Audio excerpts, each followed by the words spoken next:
Good evening. This is a stand-in talk because when I went out today to run an errand, a deer decided to commit suicide on the hood of my car. And as a result, I have been engaged in that in addition to actually doing what I do as a lawyer. So I lost the sunlight by the time I could talk, so I'm talking now. There are two things that interest me about today. One, of course, is the argument before the D.C. Circuit Court of Appeals on Judge Chutkan's gag order.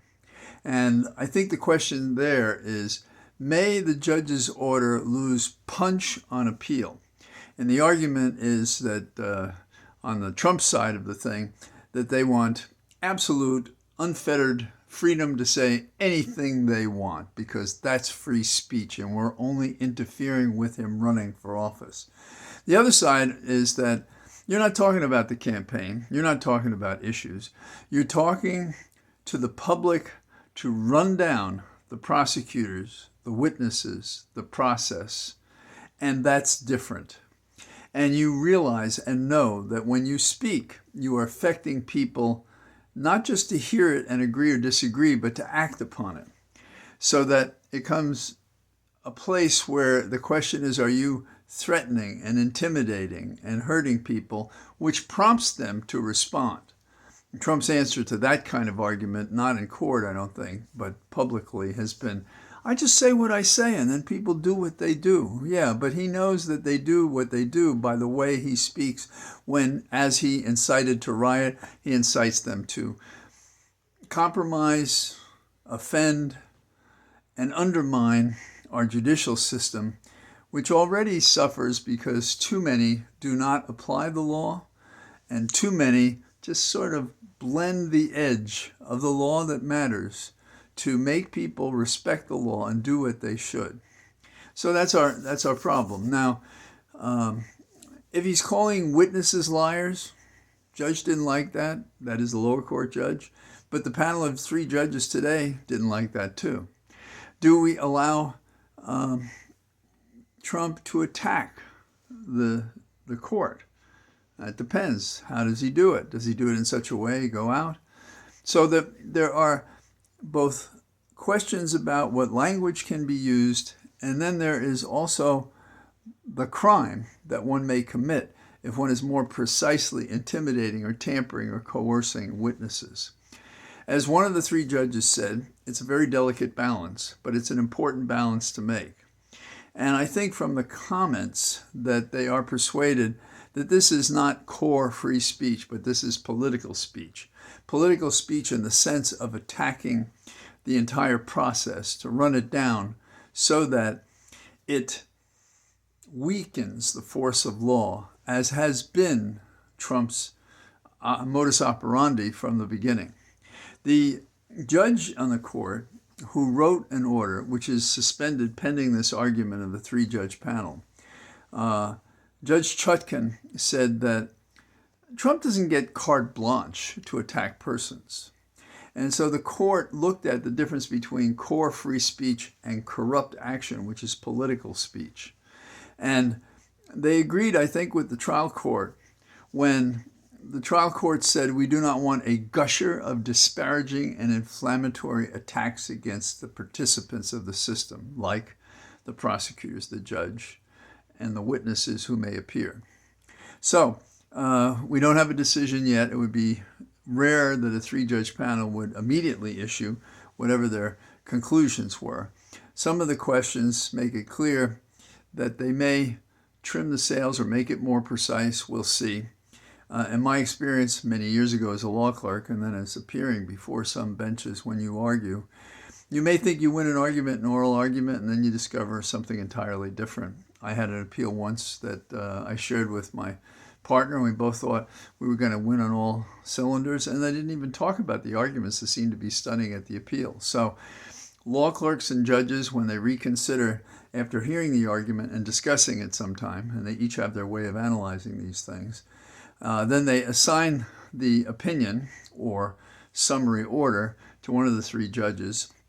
And the judge who is senior and who is on the 2-1 or 3-0 side of the argument will either write it or one of the other members of the panel will be assigned the writing. So there's that story. The other story that interests me that I think that we have to pay attention to, and there are strains in our society that are disconcerting to me. One is this fear of artificial intelligence. Now, you can abuse anything, particularly if you choose to lie. You can write code to do anything, meaning computer code. And artificial intelligence is a magnificent creature that can do things, but like all computers and all programmers, you can write a program to do something terrible. And that's something to consider. I put up a remark the other day about how there's some software that students are using, and so are practicing lawyers. And they write a brief, and artificial intelligence, as it was programmed, is apparently putting in phony cases that don't exist. And these have been noted by adversaries and people within the law firms and said, "Nyet, that's not going to happen anymore. Stop that." So artificial intelligence, though, is like most computer advantages. It can do something faster if you accurately and carefully define what it may or should do. It doesn't leap off the page and become some human object. It doesn't become a robot that has different mandates. It does what we program it to do. Now, Sam Altman put together OpenAI, Open Artificial Intelligence, and he was under attack. Some say it was about whether he was entirely truthful or whatever to his board, and so they fired him. But 700 employees wrote a letter saying, "Look, we want him back, and we want you as a board to resign." So they talked with Sam Altman on Sunday about returning, and he was a founder of OpenAI. And what happened on Sunday was he was prepared to talk about coming back, and they didn't make him an offer that he wanted to accept.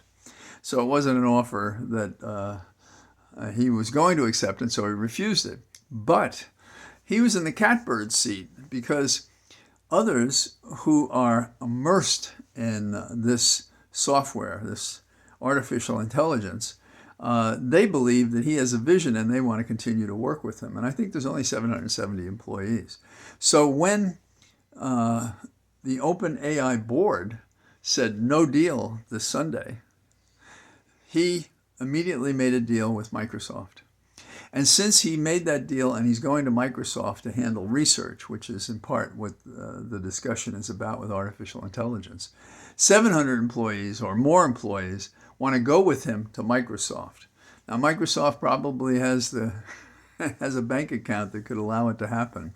And it is a way to surround the story of artificial intelligence. Now, there's one other, software-related thing that concerns me. TikTok. And it doesn't concern me the way you normally hear it. First of all, it's software. And if I understand correctly, we're concerned about Russia collecting personal information about us for what reason? And if that is an offense against your privacy, then what do we do with all the other social media that are collecting information about us? So is China been labeled because they think China will use that marketing information against the marketing information they're already taking from all those other various social media places, X, Twitter, Facebook, you name it. And so that's one concern I have.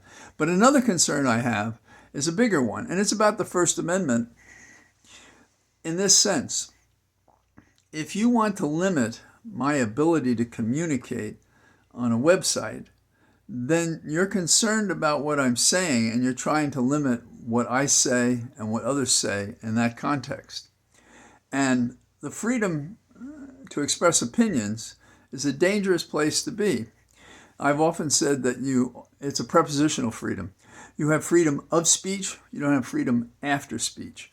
And I don't think we want the government telling us what speech we may use on social media that's acceptable or not. I'm sure that more than one or two people who are listening to me speak have been put in jail on one of these social media things, and some of the people have been excluded for the free-throated expression of what they genuinely and honestly believe. Now, I'm not saying anything goes, But what is this getting at when we talk about computer languages? And the answer is we're giving the benefit of some form of immunity to those who host these discussions. In other words, they're not responsible for the speech of those who visit social media and say what they do. Now, we have a hybrid these days because we have social media saying, I don't think you should say that. I'm going to take that down. Okay, I'm going to put you in jail. I'm going to do these things. So apparently there's a line drawn beyond which things are too strong. And one of the reasons that occurs is because Congress is threatening to, put in rules about how liable the host of all our messages are for what those messages contain, though not written by the host. So you want to make a policeman of that person, or do you expect to have the government come over and police it? The First Amendment has been a strong protection against bad government. And now more than ever, we have to be very careful about how we use it. So I do not resist discussions about how do you muzzle a criminal defendant who will say and do anything to run down the system in order to try to distort the outcome and get a jury nullification of his misconduct so he can get into the White House and so he can clean himself of federal cases and use the strength of the office as a semi-dictator, a full dictator, an autocrat to suppress what could be available to contain his misconduct should he be elected. So there are important things going on. These are a few of them. I'm not talking about the Middle East because who knows what the facts are there. I don't trust anything anyone says, and I'm sorry. And if that's some sort of appeasement, then so be it. Those of us who have seen people rounded up in buses and people hurt and killed and so forth know something of how the absence of law is the presence of chaos. And that's what we see right now. We see it domestically with this former president who has no right being even a candidate for office, given how he betrayed his oath and tried to bring down the entire government so he could succeed himself. And we have international affairs in which a president is being punished for actually doing his job and trying to figure a way through the Scylla and Charybdis that are the two forces that would compromise an effective and virtuous and successful outcome.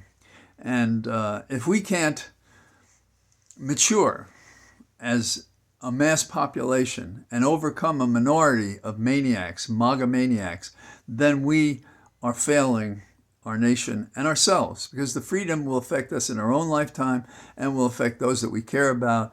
And it may be a beacon in the wrong direction for the rest of the world, because if America was the standard of democracy and civilization, what is it if Trump is our standard? What if he signifies what we're about?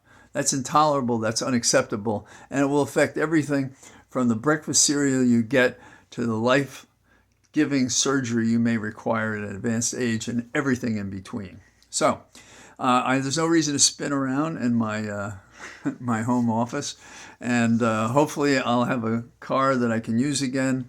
But right now I have a rental car, and I just have to be aware of the deer. And why do we have so many deer? Easy. We have development in places we shouldn't, which is mostly green. So we're taking away the space, the hunting space for the animals that were here before us. And then number two, this is the hunting season. And there are guys out there that couldn't shoot the broadside of a barn who are wounding and hurting deer. And the deer are smart enough to run away from them, but not to avoid an oncoming car on a highway. That's it. It's that simple. And when I went to talk to those who rent cars and seek to fix the car that you have from the collision, and I'll put up a picture of my car, then where are you? And so that we do so many stupid things. It's amazing that we think of ourselves as we're the people who sent man to the moon. Yeah, well, you couldn't do it today, and you won't do it today. And so you'll never find out what you can do because you won't do the things that are important and great. We are down in the gutter, down in the dirt, hurling insults and violence at each other rather than doing the great things, the dramatic things, the things that every generation should do, try to do, become identified with. There's no courage in this country, not in our officials and our elected officials. So we're it. We're the last barrier. And the only thing we may get, our final say, may be when we go to put our ballot in the mail. We go before Election Day to vote, and when we vote on Election Day. And the one message about all that is you support any Republican for any office at all at your own peril and the peril of the nation. So that's what I got. And hopefully tomorrow I'll be outside. I think I'm accompanying Holly to a meeting at the hospital tomorrow, Johns Hopkins. So part of that day will be taken up with that. And all the best. Be well. Talk to you soon. Bye-bye.